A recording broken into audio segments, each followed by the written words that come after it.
Today I'm talking to Joshua Burch. Hi. A young photographer who is raising awareness of the urban environment and conservation. With a degree in photojournalism and documentary, he is now leaning more towards photo essays. Joshua has won a few photography awards, including Wildlife Photographer of the Year and Young British Wildlife Photographer of the Year. He has been invited to give talks at the London Natural History Museum and has appeared on the BBC's World Show. Joshua is currently a part of the communications team for Conservation Optimism, helping to run their annual film festival centred around conservation. I'll start by asking a series of questions based on Joshua and his work, and then ask some general questions on advice for photography students, on documentary reportage photography, and advice in general. I'll finish by asking Joshua to choose an image that he has taken and give us some background information about that image, what it is, the equipment used, and camera settings, etc. Joshua, welcome, and thank you for agreeing to this interview. No problem, it's lovely to be here. Yeah, can you tell us a little bit about yourself and why you are interested in photographing urban environments? Okay, so like most young kids, when I was a little bit smaller, I would always be out into the garden, lifting up logs, looking for wood lice, millipedes, you name it. If it had more than 2 legs, then I would be there to find it. Now, there came a point when my parents decided maybe enough is a bit enough, because they used to find wood lice and all sorts of things crawling around their house, where I'd brought them inside with the means to photograph them or keep them as a little pet.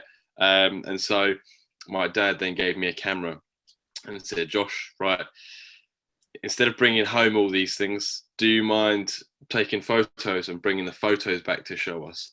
Bearing in mind, he was still completely okay with me bringing home all sorts of things. Very recently, even I brought back a badger skull covered in rotting flesh to give you an idea of things. It's still not gone away. And what would happen was I would get hand-me-downs of cameras. So my dad, in his spare time, like me, is a landscape photographer. So I do the wildlife, he does the landscape. So every couple of years, I got a hand-me-down of a camera. I think I started off with an Olympus, one of these big clunky things that I didn't really know what I was doing with. It was more of a point and shoot to record what I'd seen out in the field. In the following years, I was then entered into the Wildlife Photographer of the Year, and I got the Specially Commended Award and the Finalist Award later on, a few years down the line. And through following the competition, I soon learned that the best way to engage audiences is to make images interesting and to tell a story.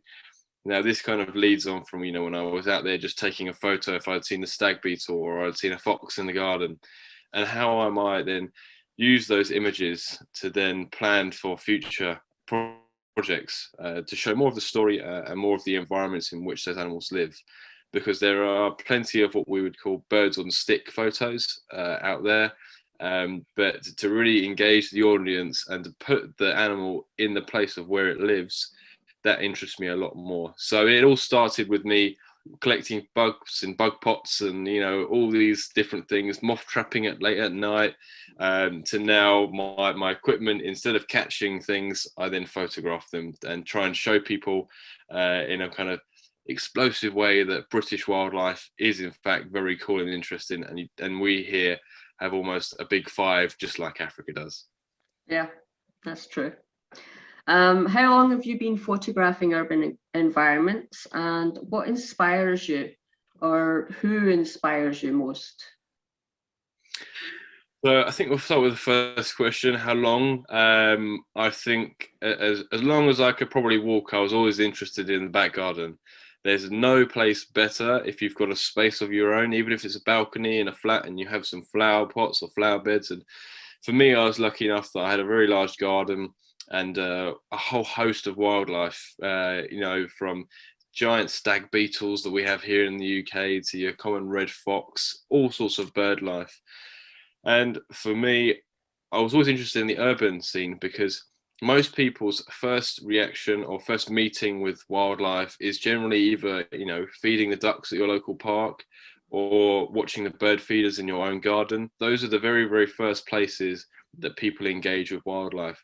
So for me, I engage with that first, and I want to then show people that they also too can engage with wildlife in their local urban spaces because they're accessible for people.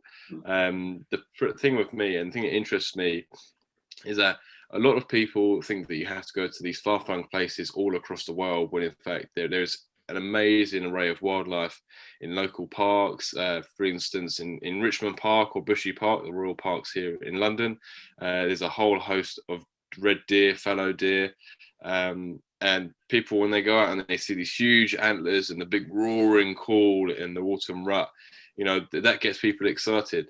So for me, it's almost a challenge of, how do I get excited? How do I emphasize my excitement to people that maybe aren't excited about a stag beetle? They might be scared of a spider. So for me, it's all about trying to show that they're not these scary things that you need to be worried about, or you need to, get out of the house as soon as possible. If you tell people that spiders, that they're great for getting rid of any pests, any flies, especially in the summertime when I've left my window open and there's plenty of flies buzzing in and out from the summer breeze. Or to the very cute small miniature zebra jumping spiders that you find on patios or garden walls. How do you then get people interested in those animals? And they're all animals in urban environments, but people, it just, unless you know what you're looking for, you'll never see it. The amount of people that I know, friends included, that maybe don't know what the difference is between a great tit and a blue tit, whereas for me, that comes very, very naturally. So I'm always keen to get people to go out. And so for me, the urban environment is a place where I can also take people out and I can show them, and then hopefully they will gain some interest. For example, where I'm based here in Sutton, we have the Sutton peregrines. Peregrine falcons are one of the fastest flying birds in the UK. And I might point to a friend and they'll go, "What's that?" Are they? And then you have to explain and go, this bird can go, up to 100 miles per hour, and you really kind of you have to kind of show your excitement for them to get excited about it too. In terms of who inspires me, there are a myriad of different people that inspire me. And every day I find new people to inspire me. I always find Instagram is a really great way of finding people that are kind of pushing the boundaries. I have to include one of my friends. His name is Harry Reid. He's a young wildlife photographer also. And the person who inspires you most, excluding friends and family that they'll always be your support system, are those that keep a check on you, and keep making sure that you're out there doing something, for photography, or you're still getting that kind of excitement for the wildlife and the environment. And my friend Harry has been amazing at that, and I think it's very important. Wildlife photography can sometimes be quite lonely in some respects, and it's quite good to have that mate that will bring you up and say, "Have you been out with the camera yet? I haven't seen any photos lately. What are you doing?" And always keeps you going. So there's many different photographers. I'm always interested in looking for behind the scenes about how images are created, because a lot of my images now are moving more towards that kind of creative space.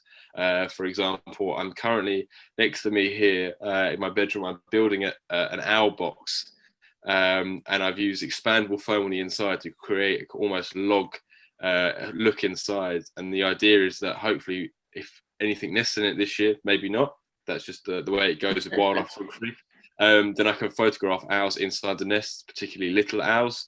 And for me, I'm a wildlife photographer, but I've had to use my DIY skills in a sense to build the box, put the expandable foam in. I've then got to go and glue some soil to the inside to make it look like a natural nest cavity.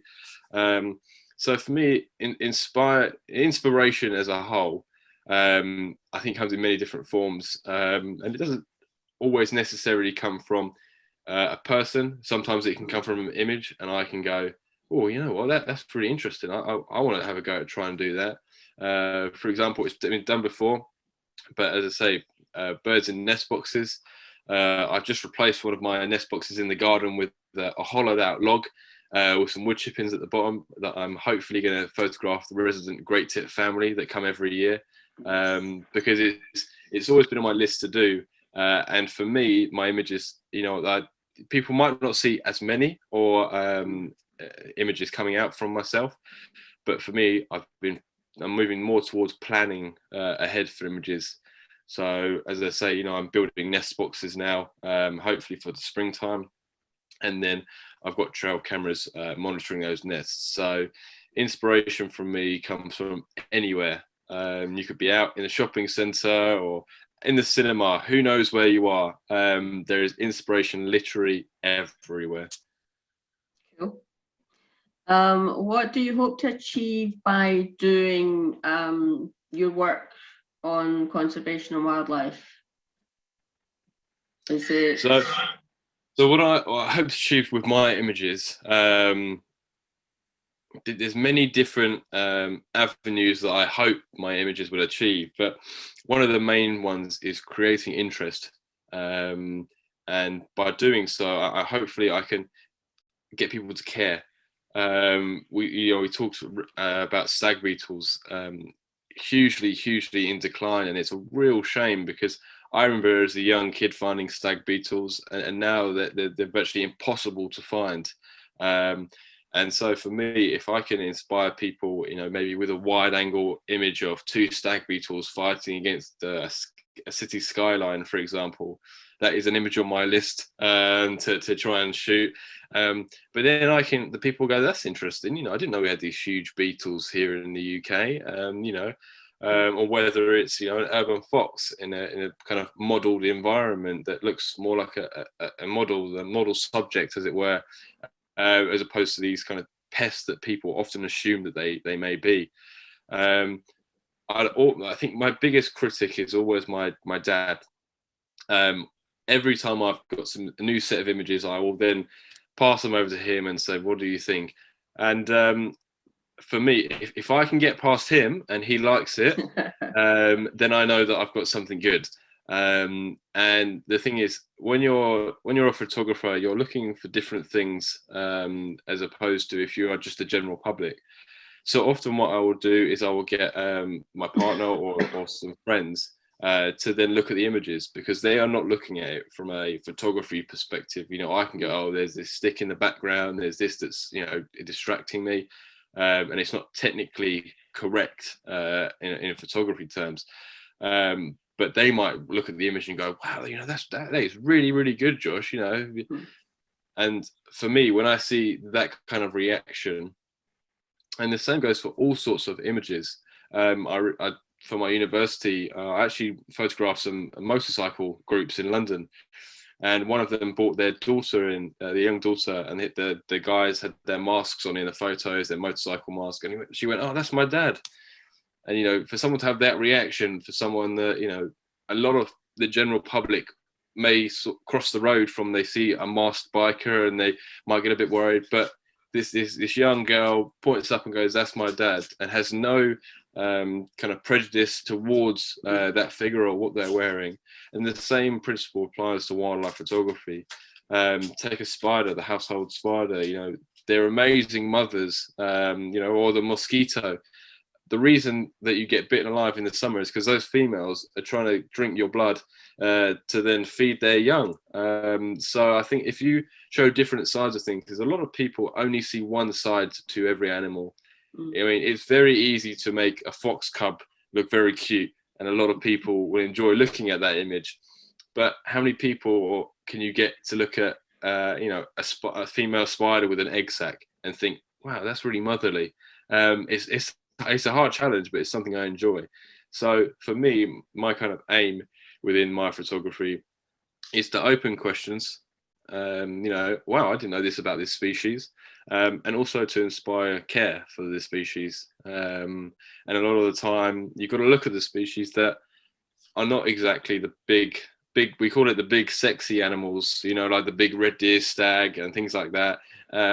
These animals are the things that you find under logs, these other ones, and people don't often see them. So a lot of the time, people might not have the time. Everyone's very busy nowadays to lift up that log or go for an explore, because there's so many things in place, health and safety and whatnot.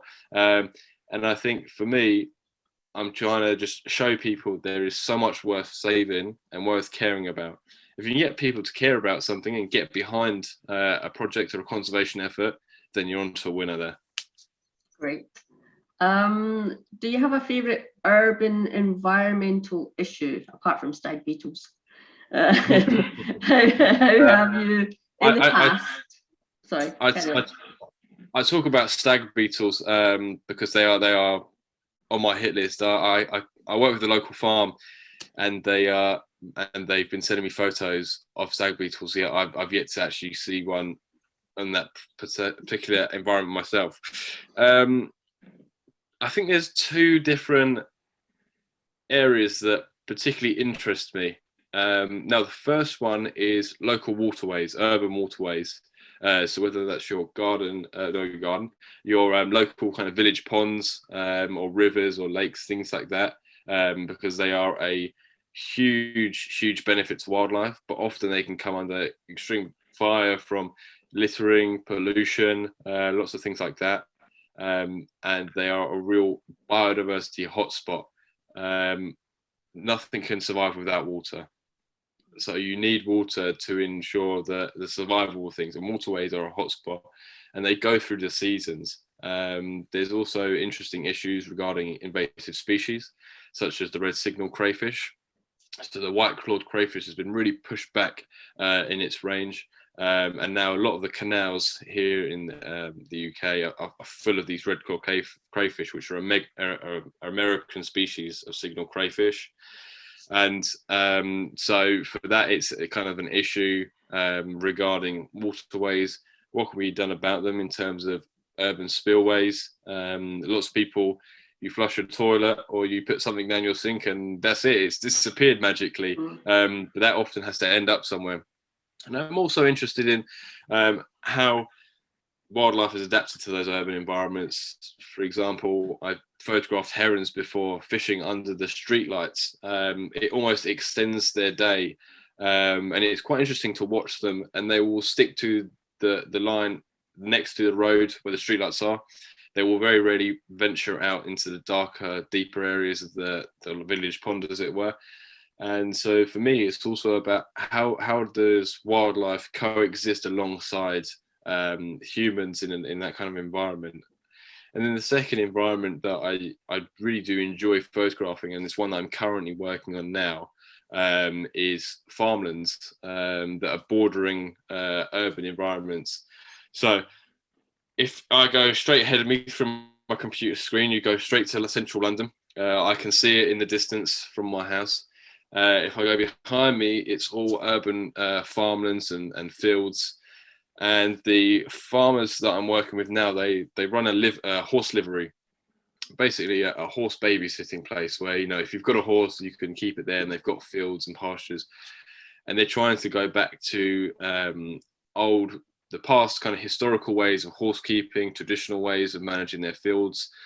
And so I've been using camera traps there, but as well as that, I've been putting up owl boxes and nest boxes and making the environment up there a lot more amenable for wildlife. I was lucky enough to sit up there one night with one of the farmers, and we were hoping for little owls, and we did actually see one, which was really great, because we were waiting for a long time, just staring at some trees for a while. So I put up some nest boxes, and I used trail cameras to monitor those. I've currently got a tawny owl checking in and out of one of the nest boxes, and I've got another one on the go just down there. And for me, what I wanted to show in my images, which was why a lot of the images that I've been shooting is with the camera trap, is to show the wider scale of things.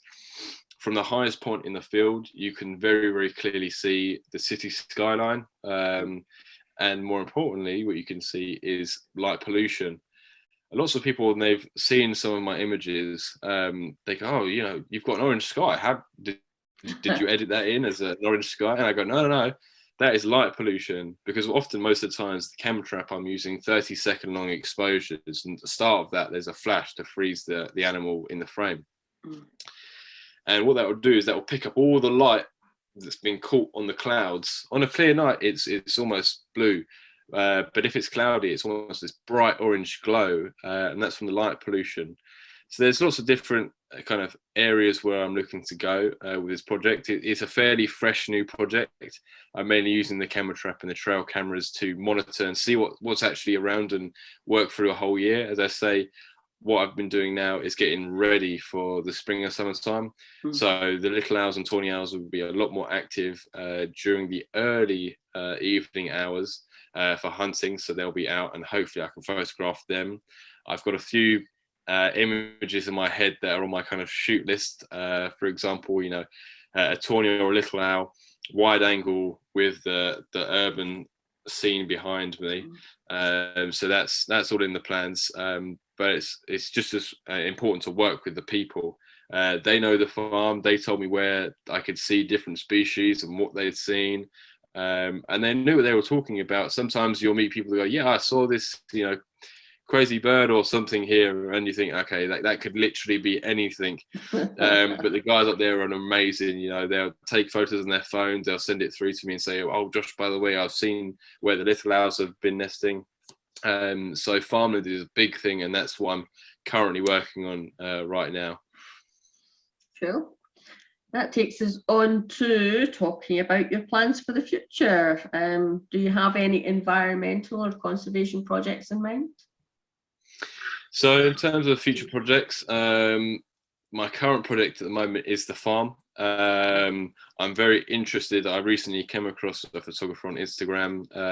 What I'll do is I'll send it to you because I can't remember exactly what their name is. But I saw some images of, as I say, nest images inside the nest cavity of owls or different species.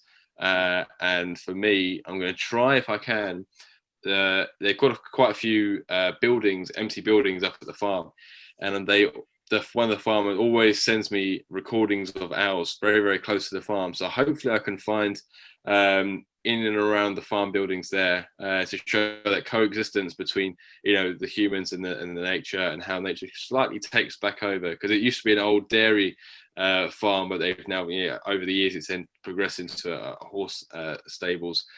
And so for me, it's all old antique barns, spider webs everywhere. I mean, an arachnophobic nightmare for somebody, I'm sure. And so for me, what I'll be doing is going up there and spending most of my time on the farm. This time of year is fairly quiet in terms of activity, because like most people, we want to be nice and warm when it's freezing cold, and so do the animals. And so I've currently got a camera trap up there now. So I also work a normal job, so that whilst I'm doing that, that's there for me. And what I'm hoping to do is use the camera trap, and I bang in on about camera traps because that wide angle approach is great for showing where this animal lives. I could take a photograph of a fox or a deer or an owl with a telephoto lens, and there's no context. I don't know anything about it. It's almost like if you gave a picture or just a cutout of me to someone and said, tell me something about this person, you'd have no idea. Because there is no context to where I am, where I'm based, what I do. And the same applies to my current project. And it's a very hard project, if I'm honest, at the moment. I've set myself a bit of a challenge because camera traps, as we were discussing before, they often like to die. The batteries like to die when it's very, very cold weather. We were saying I think it's going to feel like -6 tomorrow morning. So I'm sure I'll have to pop up there tomorrow to recharge all the batteries for that. So my current project that I'm working on is urban farmlands and how wildlife is existing between those kind of the urban, because I live in a kind of cul-de-sac here, and if you 5 minutes down the road is the town centre, and just a minute up the road there is local farmlands. So it's that kind of coexistence between how are they coping, and so it's going to be almost a year-long project. Because I plan to do things like moth trapping in the summer times. So it's a whole species, almost like an account of why we should save and preserve urban farmlands and why they shouldn't be sold off because of how much biodiversity they can provide. They're almost a breathing space for wildlife within the city environment. Sure. Moving away from your work for a little bit, what advice would you give student photographers when carrying out documentary or reportage photography projects?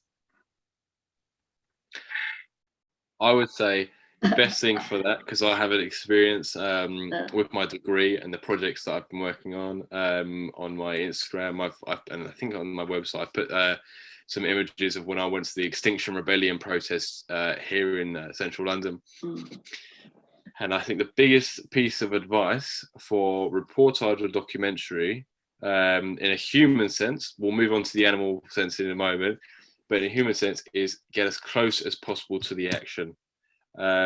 If your lens isn't, zooming in far enough in, you're not close enough. You need to be close. For example, a lot of the images that I shot during Extinction Rebellion, I was almost weaving my way in between police officers' legs, trying to get as close as I can. And sometimes, you just have to be careful about the situations, because a lot of the time there's a huge police presence. Most of the time they will see you have a camera and have some idea that, okay, this person is a photographer. They're not part of that movement, so to speak. You're there to report on it. And there was a time when I couldn't get quite close enough. So with one of the officers, I said, do you mind if I move him in a little bit closer? Because what they would do in protests is, for example, there was two people that had glued their hands together in a metal pipe and laid across the street. And this was to stop the police from moving them, or moving them quickly. So what the police will do is they will circle around those two individuals and stop anyone else trying to get involved with that. And I just said to the police, I said, do you mind if I just squeeze through? And they said, yeah, that's no worries. Just let me know if you need, to get a bit closer. That's no worries. And all you've got to do is have respect. They're there to do their job. You're there to do your job.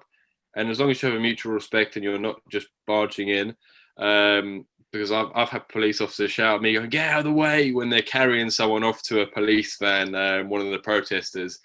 And then for wildlife photography, I would say do your research. You've got to have a passion for the subject you're photographing. There is a reason I'm a wildlife photographer. It's because I'm passionate about wildlife.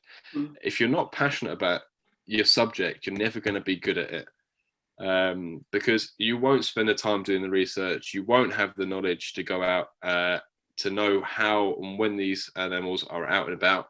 And for me, the best thing is just, as well as your research for that subject, research what other people are doing and see what they're doing.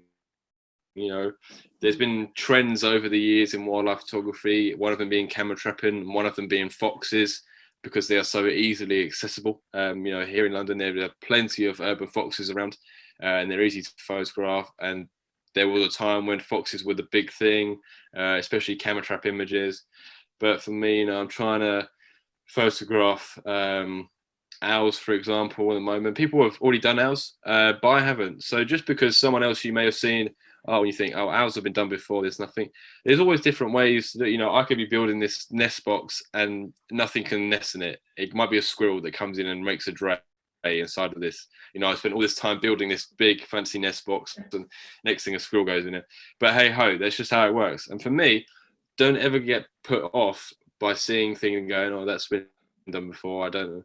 If you haven't do it yourself. You'll get a real sense of pride and satisfaction once you've gone, I photographed that, that tawny owl or that little owl, and it's taken me X amount of time to do all the research and find out where they are. The biggest thing is, you've got to have passion and do your research about the subject you're photographing. So hopefully that answers in two senses, the human side and the wildlife side. Cool. This is sort of moving along the same lines. How do you go about telling a story in photographs? I know myself and a few other students, you're like, how do you tell a story with a photograph? So the way I would say it, when someone asks me this, I always tell them that think of it like a puzzle. you have many, many different pieces. But once you put all those pieces together, you get a complete picture. And the same is when you're going out and shooting a story, you've almost got to have, it's very difficult to get that single image of a story. Most of those images are kind of what we call is newsworthy. Those are single images that work on their own. They're very powerful. But if you're looking to create a story, you're looking to create almost a portfolio, a puzzle that all fits together to create one and tell one large story. For example, I worked on orphan foxes. I work with the Fox Project here, and what they do is they're almost like the RSPCA, but purely for foxes. And so I went down for the day, and luckily I was able to get all the images I needed in one day. It was quite rare in my photography outings, but there we go. And so I first went along to the hospital, the sanctuary where the foxes are brought in. There, I managed to see the volunteers there feeding them, weighing out medication, seeing the different age groups of the foxes. You had some cubs, some adults, different injuries. And then I went over to the nursery, as it were, and they were almost like these lovely two old ladies. And they in their garden they had them almost like kind of an outhouse, and in the outhouse there was all these sort of cages set up, like you'd see in a veterinary surgery. And they opened the doors, and all these little fox cubs ran around. So it's, I first went to the main hospital. I got to have the establishing shot of the place. Then there was a few different photos inside the actual main hospital where they run, in terms of getting the medication, because that's a very important part of rehabilitating a wild animal, in this case the foxes. Weighing them to make sure that they are a healthy weight, and seeing them as they first come in. It's almost like a trauma casualty coming in. You see them first off when they're really at their worst. And all these fox cubs are on their own. They're a little bit scared, but very curious, quite lovely to see. And then you see their progression to when they move into to moving with the nannies, as it were. And they are so loving, and they're just like your nana or grandma. And you get that. And what they do there is they then put them into groups together. And that means that when they get released, they're not kind of on their own. They've got a kind of group to go out with. And then what they'll do is once they're almost ready for release, they'll then weigh them, take their photograph, and then they'll release them into soft release cages. So someone like me or you, we could say, yeah, we're happy to have a soft release cage. And basically what that is a large aviary that they will come and put in your garden. The foxes will live in there. You just put the food in. There's no kind of social contact, so to speak. And then one day they just open the door and they let the foxes out. And so for me, it's, I want to get a photograph of the main hospital. I want to get photographs of how they all, how the medication is fed to them, what the state of them are when they come in. I was also lucky enough to be called out to a rescue with one of them, with a fox cub that was entangled into football netting. And we kind of dropped by luckily it was okay. It was just caught up in the net. And then we had to drop by the vet. So I got some images of, a vet coming out to check and assess the fox. And then we've gone to the nannies, the rehabbers. So you can see where I'm going with this in terms of I'm picking out all different stages along that journey. I'm following the fox's journey to release. And then I ended up setting some camera traps up on a golf course that I live next to. And I managed to get some photographs of some fox cubs. Now, although they are not exactly the same fox cubs as we've seen in the story, by having a photo of a camera trap photo of a fox cub in the wild, that then draws the image story back to the very start. This fox is then going out back into the wild. Yeah. So I would definitely say, think of it, treat it like a puzzle. You'll have to. Sometimes projects can take a day, like that one. That's for a university project. I thought, well, maybe I'm gonna have to go down there. And I don't drive. So it's kind of, expensive taxi there and back. And I thought, oh no. But luckily I got everything that I needed when I was down there. But sometimes projects can take up years. This project that I'm shooting up on the farm is a very slow process. And it's very easy to get distracted. But I might see something else, go, oh, I need to do that. But at that moment in time, for example, I'm working on camera trapping a variety of different species up on the farm. And then come the spring, summertime, especially the summertime, I'll be going out and catching a load of insects and photographing them on a white background. And then in an editing suite in Photoshop, then I'll put them all together. So it's almost like a wallpaper of what you'd find in a field.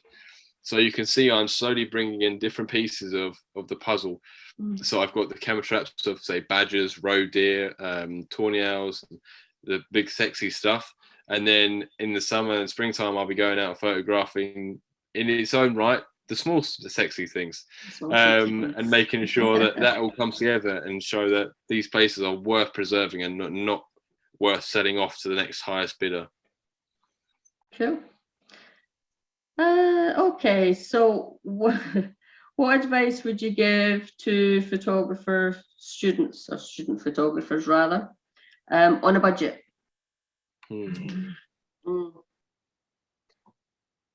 Can you have student photographers on a budget? I think the easiest thing you can do with almost no budget is invest in people. I think, what I've learned over the years is that by investing in people, if they're nice enough, they will invest back into you. For example, whether it's a guide that knows more about a particular species for the wildlife sense than you, then at least they're a great guide and great source of information to help you achieve those images. Whether that's friends and family that are there to give you sometimes very, very critical advice on your photographs and tell them what they're interested in, what then doesn't interest them at all. People, at university, I would say the biggest thing whilst you're at university, because I've been there and done it, is to make friends, and as many friends as you can. A lot of the time when I'm not sure about your class, but when I was here in London, lots of the students were international. And I mean, at the moment with coronavirus, it's not very handy or easy to get around anywhere. But, there might be a time when you go, oh, you know what? I really want to photograph rats under the Eiffel Tower and show that side to kind of France and Paris. People see this really romantic side, but there's this other side. Oh, by the way, there's a classmate of mine that I had that is French and lived in Paris. So by doing that, you can help them in the same way. They might go, oh, in the UK, there's something I want to photograph. And who knows, some of your classmates sitting around you, they can become more successful in their fields. I definitely know some students that are very successful in their fields that they do. And so investing in people and investing in time, it shows you care and you've got empathy. And more broadly with reportage images, you've got to be able to show empathy and invest in people. And by doing so, then you can really make a change, because then you can really understand that the issues that they're going through and the problems that they're facing. I mean, for example, with the motorcycle groups that I work with in London, unfortunately, a lot of the time they get a very bad reputation because they're wearing masks, they're going around the streets, doing their business, nothing, untowards. But there's always, with any group, there's always a small amount of that group that will always degrade the persona and the respect of that. Wildlife photographers, we get it as well. There's plenty of times I've seen on Twitter where a bird watcher is going, oh, them bloody photographers, they're getting way too close to the bird, they're scaring it and things like that. And that sets a real bad precedent for us. But for them, I invested time. It was for my final major project at university, a little bit different for a wildlife photographer, but I was there to learn how to shoot stories. And I remember the first shoot that I did, I met them on a music video shoot with a rapper. And I said, I'm very interested in photographing you guys for a university project. Would you be interested? And they said, yeah, we're really interested. And they said, can you meet us in North London at around midnight on this day? And I said, yeah, that's no worries. Now, I could have gone, you know what? I don't want to risk that. I'm not going to go up there, and so I took that risk. I'm not telling everyone out there or suggesting to go out there with all your camera equipment, but I went up there to this estate in North London, and I was on my own, no idea where I was really. I know how I'd got there, and I heard this big roar of engine. It's late at night, and I see all these motorcycles, pulling into this estate block where I was. And I thought this could either go one or two ways. They can either just rob me blind and take all my camera equipment, or we can have a really good evening. And we actually had a really good evening. And for me and for them, it was a test. It was a test for them in a sense that, okay, is this guy coming in to try and out us as something that we're not, or show us in this negative light? Or is he here to show what we really get up to and what we are about? And show the positive side of the family side of things, and how it is one big family there. If one motorcyclist gets stuck somewhere, then the others will come and help. And for me, it was a test of just I don't know if it was a good or bad idea of a show of bravery, maybe, I don't know. But I had to show them that I was fully invested in photographing them in a positive light, and say, look, if I'm kind of brave enough to come all the way up there on my own, you could have, taken my camera equipment, but you didn't. I'm there I want to show people that there is this kind of side to you guys, and that there is only this very small percentage that almost ruins it for, everyone else. And as I say, that goes for almost everything and every kind of hobby or thing that we do. So my biggest piece of advice on a student on a budget, and it's actually a piece of advice that I've never really heard, so I might just claim it as my own new piece of advice, but it's invest in people. That is the biggest thing you can do. What advice would you give students thinking of setting up their own website or webpage? I think it depends on what you need a website for. I always tend to go with something very, very simple. Photographers and anyone, set up a website can get very wrapped up in, oh, how does this border look? Or what is this? How do my gallery? People just come to your website to view your images. They're not there from a technical perspective. You may have someone that you're applying for a job to who is a photographer that is from a technical side. But they're more interested in the images that you're producing and the work that you have. I also have a blog on mine. I think it's very important, and I think it attracts people in. They may see an image and then they'll go, oh, how did Jacqueline create that? And then they'll go to your blog and then they'll read, okay, this is how that she went about shooting that particular image. I think websites are I'm not going to say that they're a dying breed, because I still visit a lot of websites, a lot of photographers, and see their sites, because a lot of blogs are on photographers' websites. I'd say the biggest thing that I've learned is how important social media really is. And I think it's very cliche, but it's very, very true. I mean, most of the generations now go to bed with a phone in their hand. They don't go to bed, read a book, and they go to sleep. They go to bed with a phone in their hands.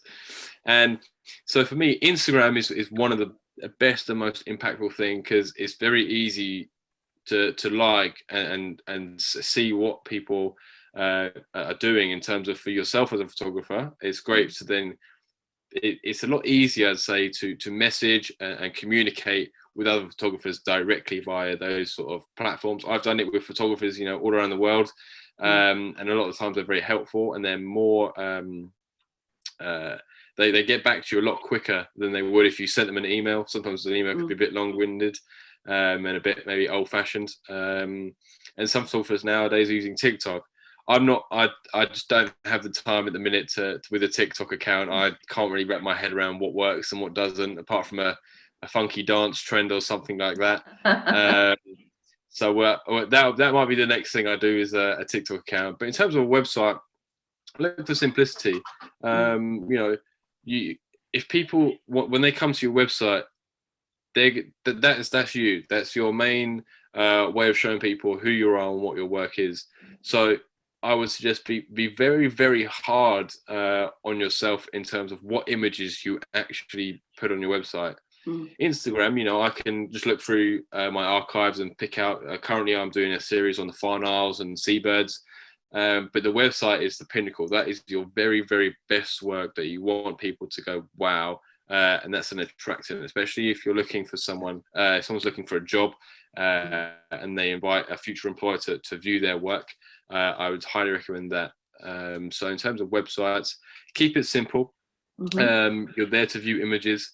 Often, I don't think I've done it myself, but it's something I'll be doing this year. As we mentioned before, the photographer's year always starts later because there's so much to do. But also try and capture your images and create gallery stories as opposed to maybe galleries of certain animals, people, because they're quite generic. Whereas a story, I mean, you know, you can very clearly show that that is one body of work as opposed to lots of different images just thrown together. Yeah. Okay. So talking of blogging, what do you think are the key points to make if you're blogging about a specific thing? Say, for instance, your foxes or your badgers or whatever.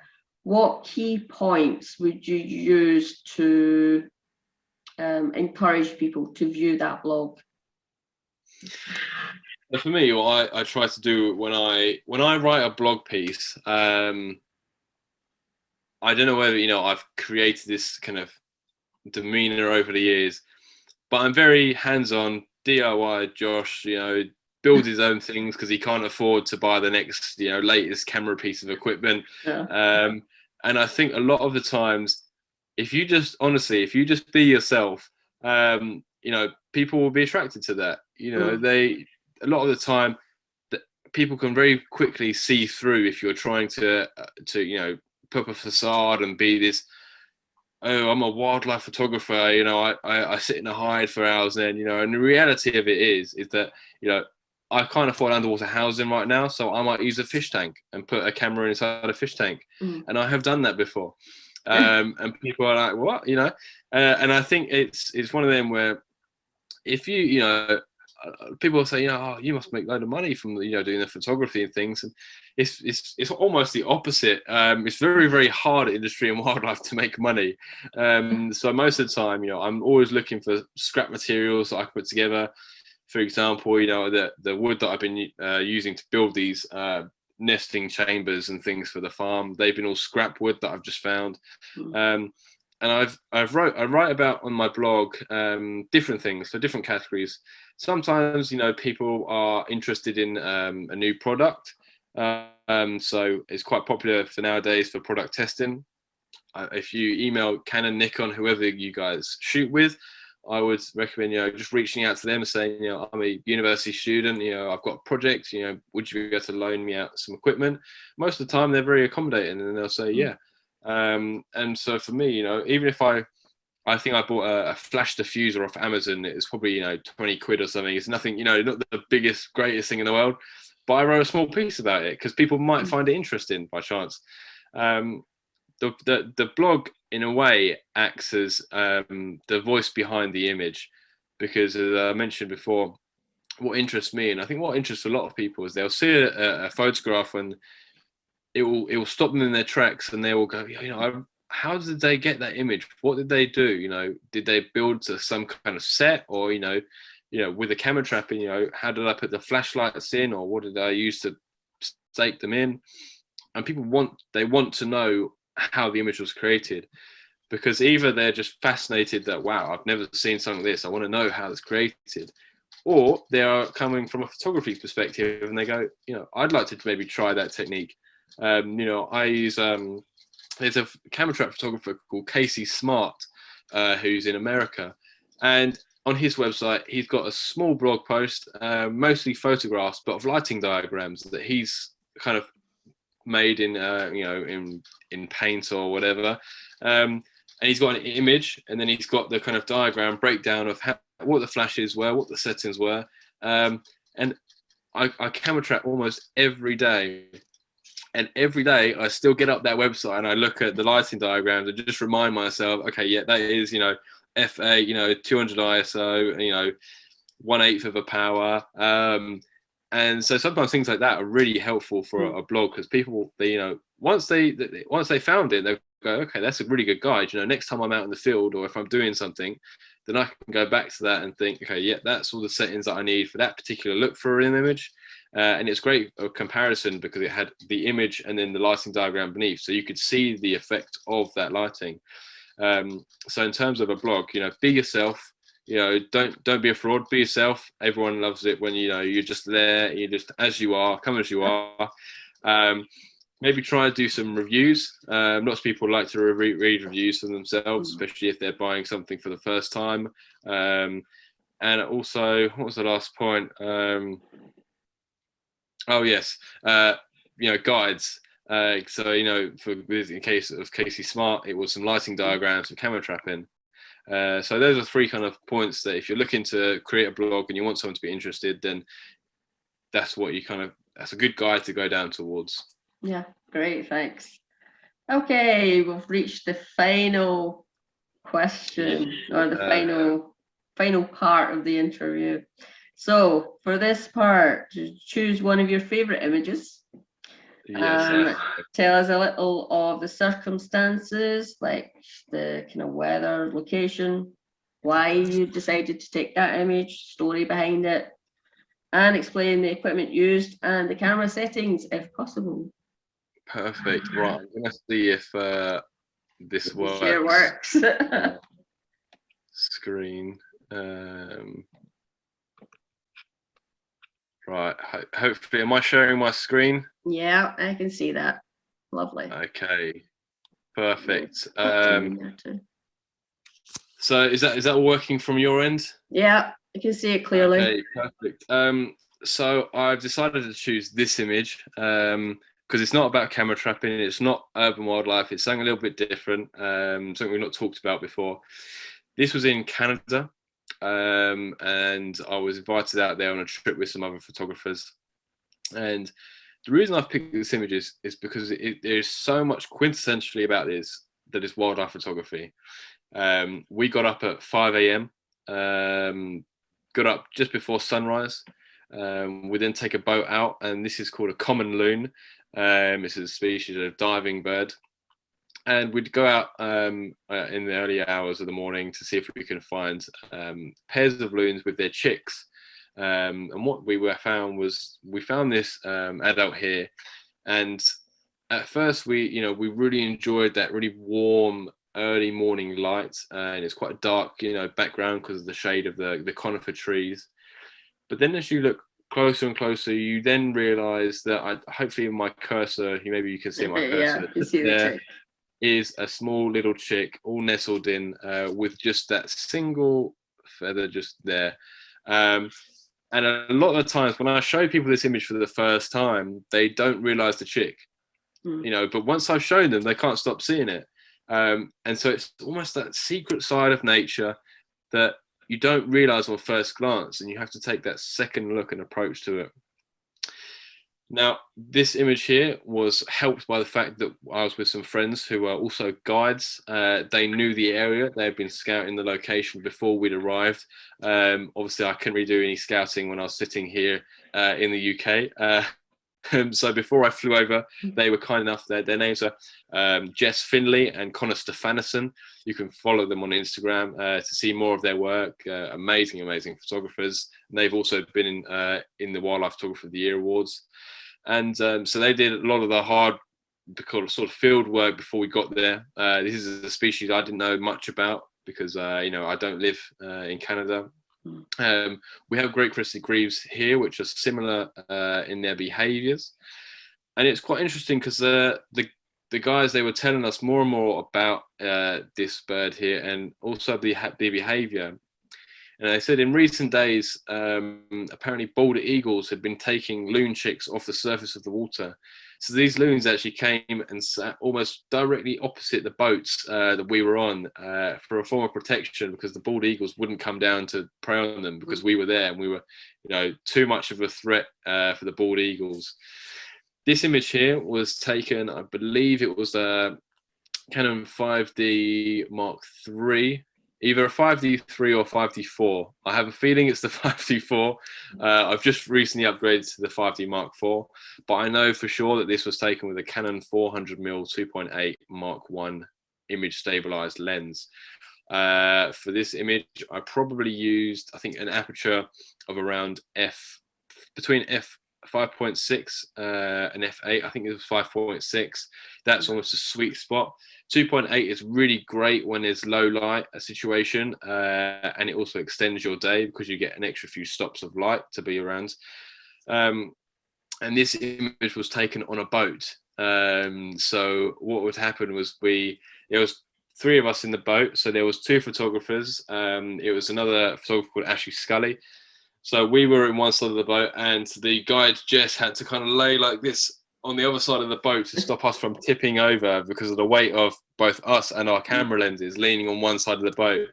But what this meant was that we were able to get almost at water level because the boat was almost tipped so close to the water's edge. And that provides a really nice eye line, and you're on the eye view, the focal view of this loon here. And it's almost as if you are right there with it. And this is slightly different because I talked about birds on sticks and those isolated images, but here you've got that empathy in the shape of the young chick nestled in between its mother's feathers there. And it kind of gives you that kind of anthropomorphic feel to the image that this is a mother that cares about its baby. You know, it's cold outside, you know, it wants to keep the young chick nice and warm. And so for me, it just incorporates everything. Beautiful light, you know, I had to use guides in order to help me create this image. It's got that anthropomorphic, you know, empathetic feel to it with the young chick nestled in between its mother's plumage. And for me, you know, we was at a distance where the chicks and the loons, they weren't, you know, showing any signs of stress. They were quite comfortable around the boats. And the main thing in wildlife photography is that we had to get up early, very early. I think I've done a few blog videos. I was vlogging rather on a camera, and I would often be like, "Hello, welcome. It's 5 in the morning." You know, we would get up every day, continuously, every day about 5 o'clock. And so we would come and see the loons usually in the morning. Then we'd have a kind of siesta midday because bright light's not too great for photography. And then in the evening, we would go and find great grey owls in the evenings. Nice. It's a great picture. I like that. Hopefully that is a good one to end. Yeah, no, that's brilliant. It's awesome. Thank you. I'll stop sharing here. Hopefully that we're back to normal. Yeah, that's us.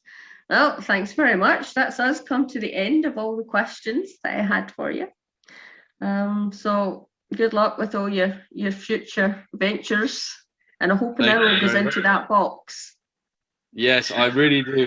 I've got some carving to do actually because it's expandable foam. I've got some carving to do, so the rest of my day will be a bit of an arts and crafts one. Yeah, nice. Nothing wrong with arts and crafts. Well, thank you for having me, Jacqueline. Thanks very much. Good luck. Perfect. Thank you very much.